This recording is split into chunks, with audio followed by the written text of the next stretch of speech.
galera, esse vídeo é para resolução da questão 2 da D1 de CF1, né?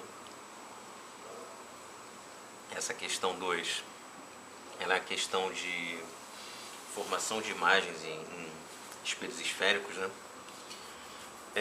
Ele indica aqui no enunciado que esse assunto é abordado na aula 3, né? Ele é abordado bem passo a passo, então é bom vocês lerem com atenção isso aí para fixarem mesmo o conteúdo, né? E ele, como toda questão, né, de avaliação de CDERJ, ele cobra o passo a passo, né? Ele não cobra só o resultado final, ele cobra todo o desenvolvimento. É importante vocês compreenderem, né, como se dá esse desenvolvimento, né, essa formação da imagem aí, no caso dessa questão, né, para vocês terem domínio, né, disso aí, porque é até um assunto que não é muito cobrado em questão de avaliação, né, em questão de avaliação presencial de CF1. É difícil cair, mas às vezes cai, então é bom a gente ter um controle, né. Eu vou ler aqui a questão e dar início à resolução. Vamos lá. A figura 2 mostra um objeto luminoso quase pontual colocado próximo ao eixo de um espelho côncavo, cujo centro está representado pela letra C. Então eu vou fazer aqui um modelinho, um rascunho, né, fora de escala.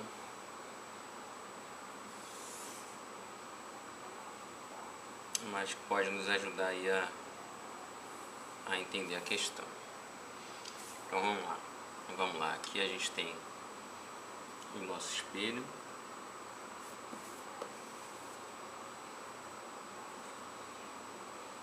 que ele diz que tem o ponto central C, né? Vamos colocar aqui, tá completamente fora de escala, mas é só pra gente ter noção de como é que se faz. Eu marquei até inclusive o ponto fora da reta aqui, mas com jeitinho a gente entende.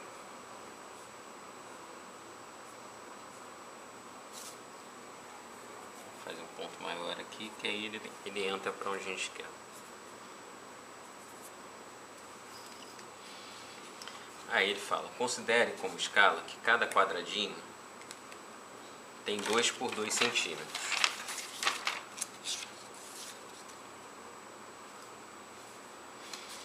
Na letra A ele pede: construa com o método dos raios a imagem do objeto formada pelo espelho e vista pelo observador representado na figura 3. Ele desenha a posição aqui de um observador.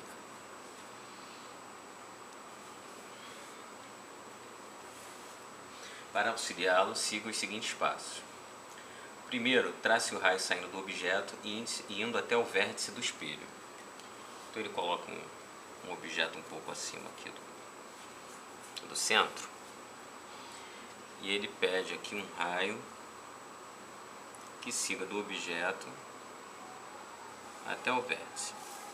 O vértice é esse ponto aqui que ele indica por um V, que fica aqui na mesma reta do ponto central, né? E aí a gente vou colocar aqui uma posição angular próxima, né, ao que seria de fato. Estou com 72. Então vamos lá marcar mais ou menos aqui no 72. E aí a gente traça a reta, só que tem a ver com a propriedade que funda a ótica geométrica, que é a percepção da propagação retilínea do raio de luz, né? Então quando ele bate, ele faz o mesmo ângulo aqui. Se a gente imaginar que isso aqui é anormal a essa reta AB, né, a gente vai ter o mesmo ângulo de um lado e de outro quando traçado com mais precisão, né? Aqui, como a caneta é grossa, então aparece um pouco fora de escala. E aí a gente tem aqui o objeto, o ponto central do nosso espelho esférico, o vértice e o observador. Primeiro passo, traçar o raio de luz aqui que vai do objeto para o espelho e do espelho reflete ali no vértice em direção ao observador. Isso não é ainda a formação da imagem. Para saber onde se forma a imagem, a gente precisa de um segundo raio que saia do objeto. Aqui, como a gente tem um espelho côncavo, é interessante que a gente utilize um raio que seja aqui perpendicular, um raio que seja paralelo a essa reta que parte do vértice e corta o centro aqui do espelho. Por quê?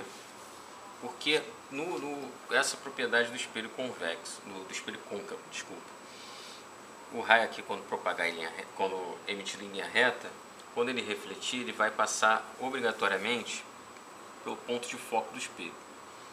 O ponto de foco do espelho é esse ponto aqui, que fica entre o centro do espelho e o vértice. Se a gente entender que isso aqui, como é uma circunferência, esse ponto aqui do centro da circunferência até o vértice é o raio da circunferência, então a gente tem que o foco vai ser sempre metade do raio da circunferência. E esse raio aqui, cruzando o foco,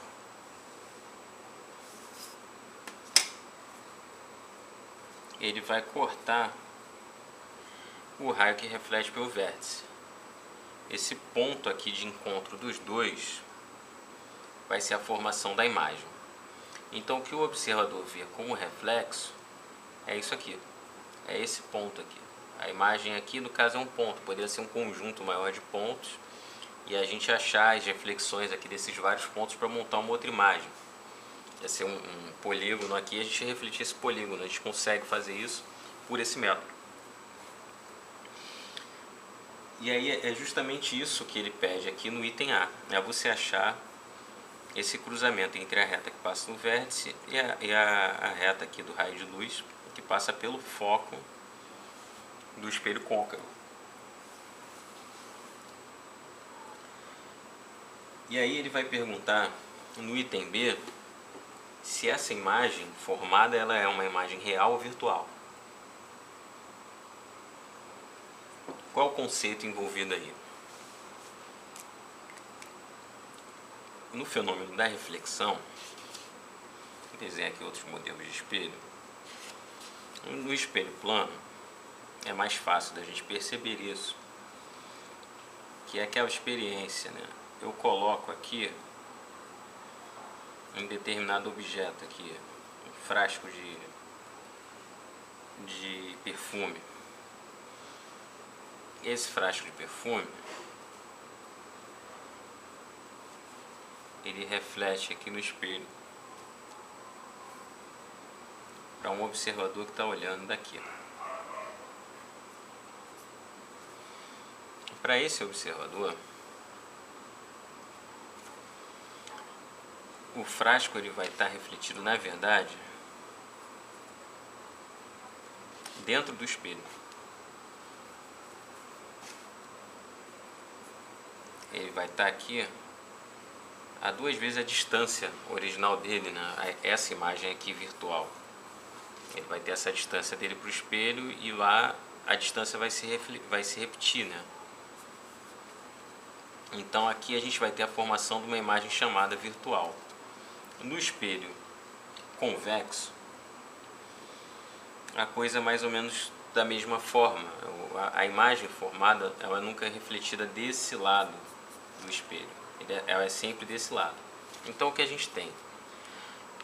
Quando a reflexão do objeto é na parte de dentro do espelho, vou colocar entre aspas esse dentro, a gente tem uma imagem virtual. quando ela é para o lado de fora, a nossa imagem vai ser real.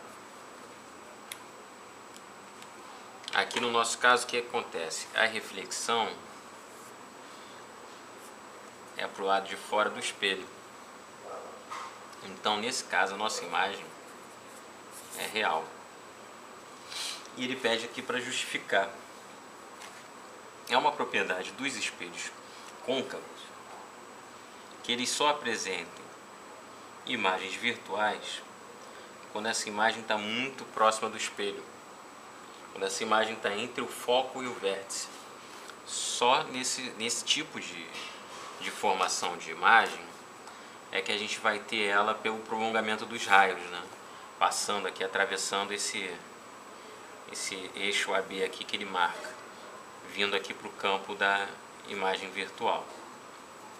Então, na nossa questão B, no nosso item B da questão 2, melhor dizendo, a imagem é virtual, a imagem é real, desculpa, e a nossa justificativa é que em espelhos desse tipo, em espelhos côncavos, a formação virtual dela é só quando o objeto está muito próximo, está entre o foco e o vértice. Com isso a gente responde aqui já 2 itens. O A, que é a marcação da reflexão, e o B, né, que é essa questão do espelho. Vamos aqui para a questão C. Ele pede: meça diretamente o módulo do raio, distância do centro C até o vértice do espelho, e o módulo da distância horizontal do objeto ao plano AB, que passa pelo vértice V do espelho. Meça diretamente também o módulo da distância horizontal da imagem do objeto encontrado no item A ao plano AB, que passa pelo vértice V do espelho. Transfira para a tabela 1 as medidas obtidas juntamente com suas incertezas experimentais, desculpa. Por exemplo, se sua distância tem 2 quadrados, ela vale 4 centímetros. A gente tem que manter aqui a escala, e é um trabalho direto de medição. Eu fiz aqui a minha, eu vou reproduzir a tabela aqui pra gente. Então vamos lá, aqui as medidas do item C, né? As medidas que ele pede são essas, então. A gente aqui por medida direta, a gente pegou a distância, né, do objeto ao vértice, 20. Estou marcando aqui como incerteza, meio, é a incerteza arbitrária. Vocês podem colocar alguma coisa mais tipo 1, que é metade da medida de cada quadrado. Eu escolhi meio. A distância do raio, que é a distância do centro ao vértice do espelho, 20. Certeza meio. A distância da imagem eu medi 21. Em certeza mantive o 1000 centímetros. Com esses valores, no D, ele pede para a gente calcular a distância horizontal I da imagem ao plano AB que passa pelo vértice V do espelho, utilizando a equação dos espelhos esféricos na aproximação paraxial, que é dada por essa fórmula aqui. I sobre 1 sobre I, mais 1 sobre O, vai ser igual a 2 sobre R. Essas relações aqui entre a distância do objeto para o vértice, a distância do centro para o vértice, que é o raio, e a distância da imagem formada para o vértice, que é o I. Com essa fórmula aqui, a gente manipula, a gente faz uma manipulação algébrica para chegar na fórmula que nos permite encontrar esse I. Então a primeira coisa é resolver essa fração aqui. A gente tem o denominador que vai ser a multiplicação de I por O, e a gente vai dividir. IO por I vai dar O, mais IO por O vai dar I igual a 2 sobre raio. A gente multiplica aqui raio, então vai ter RO, né, mais RI igual a 2IO. Vamos passar esse 2IO para lá. A gente vai ter RO mais RI menos 2IO igual a 0. Colocando o i em evidência, a gente vai ter aqui menos 2 mais r igual a RO, né? Ou R. Menos RO. Vamos multiplicar por menos 1 tudo. A gente vai ter aqui então I 2O menos R igual a R. Então I vai ser o R dividido por 2O menos R. Com isso aqui a gente faz a substituição de acordo com as nossas medições diretas aqui. Então vamos lá, o I, que a gente vai achar pela equação, não é esse da medição, né? Vai ser o O, que é 20, vezes o raio, que é 20. No nosso PDF está com um erro de digitação que vai ser corrigido. E embaixo vai ser 2 vezes O, que é 20, menos R, que é 20. Então a gente vai ter 20 vezes 20, 400, dividido por 40 menos 20. Vai ser igual a 400 dividido por 20, ou 40 dividido por 2. Isso é igual a 20. A unidade que a gente trabalha aqui é centímetro, que é a unidade direta da nossa medida. Então a gente tem aqui, pela equação paraxial, a distância da imagem para o vértice do espelho vai ser igual a 20.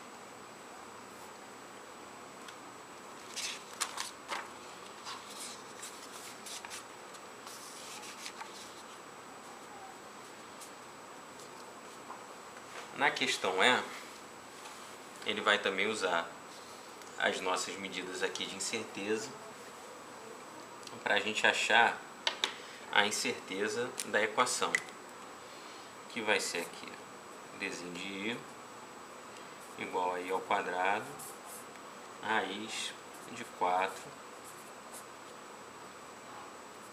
dzinho R sobre R ao quadrado, isso tudo ao quadrado, mais dzinho do O sobre O ao quadrado, isso tudo também ao quadrado, a raiz de tudo isso. A gente aqui vai substituir.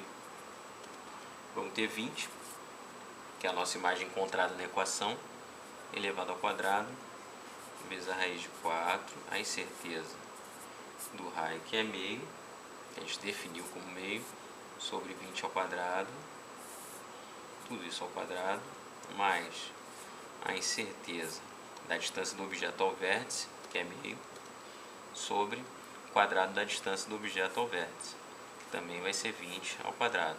Isso tudo ao quadrado e a raiz disso tudo. Fazendo isso na calculadora, a gente vai chegar a aproximadamente 1,11. Só que aí, meus amigos, a gente está trabalhando o tempo todo aqui na nossa medida de incerteza com o meio, certo? Para quem lembra aqui, e tem uma aula aí na base sobre algarismos significativos, o algarismo significativo é o primeiro algarismo diferente de zero que está à direita de um zero. Então aqui a gente tem 0,5. No nosso algarismo significativo é o 5.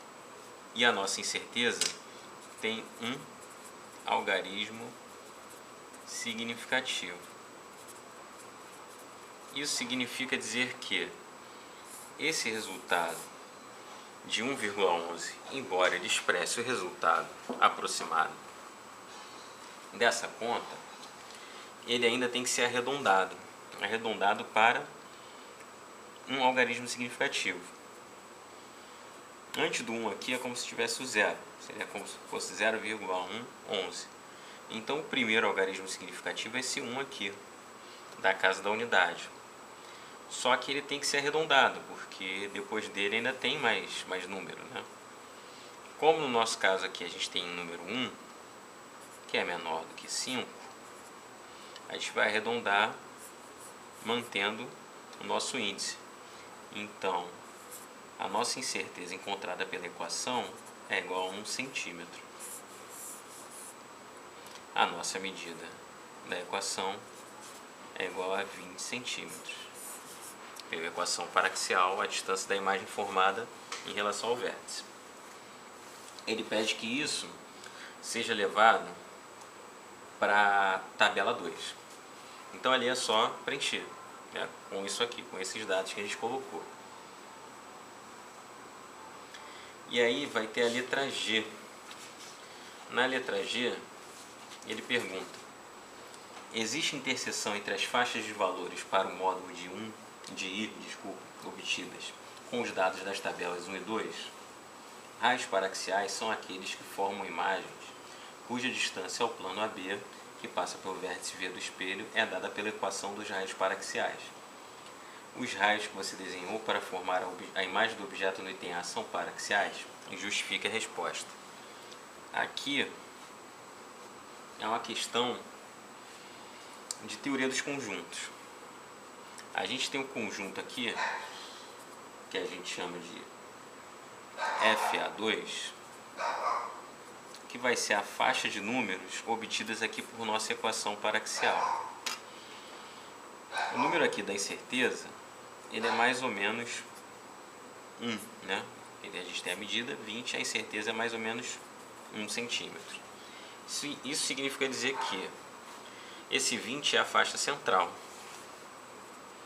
Ele tem uma faixa de resultados abaixo dele e uma faixa acima, que no caso aqui a distância é igual a 1 centímetro. Nosso ponto central é 20. Então nosso resultado é tudo que vai do 19, passa pelo 20 e chega ao 21. Então é um conjunto aqui de bolinha fechada, né? Colchete, que vai do 19 ao 21. E aí a gente tem um outro conjunto, que é o nosso primeiro conjunto, também é de bolinha fechada e que segue o mesmo princípio, só que é o da nossa medição direta. Então a gente achou 21, né? Eu achei 21 e fui com a minha incerteza de meio até 21,5 e desci até 20,5, porque minha distância de incerteza é meio. Meu conjunto aqui então é o conjunto que vai do 20,5 até o 21,5. Pergunta que ele faz aqui é se FA1 tem interseção com FA2 diferente de vazio. E é justamente o que a gente tem, né? Porque no FA2 a gente tem o 20,5 e o 21, que fazem aqui parte do nosso conjunto aqui de medição direta. Significa dizer então que os raios que a gente desenhou aqui, que eu desenhei para obter a imagem do objeto, né, refletida pelo espelho, foi a partir de raios paraxiais, né? Porque essa interseção aqui existe, né? Essa interseção dos conjuntos de medição direta e de medição pela equação existem. Então os raios utilizados aqui foram sim paraxiais, e a gente encerra a questão 2 com essa resposta.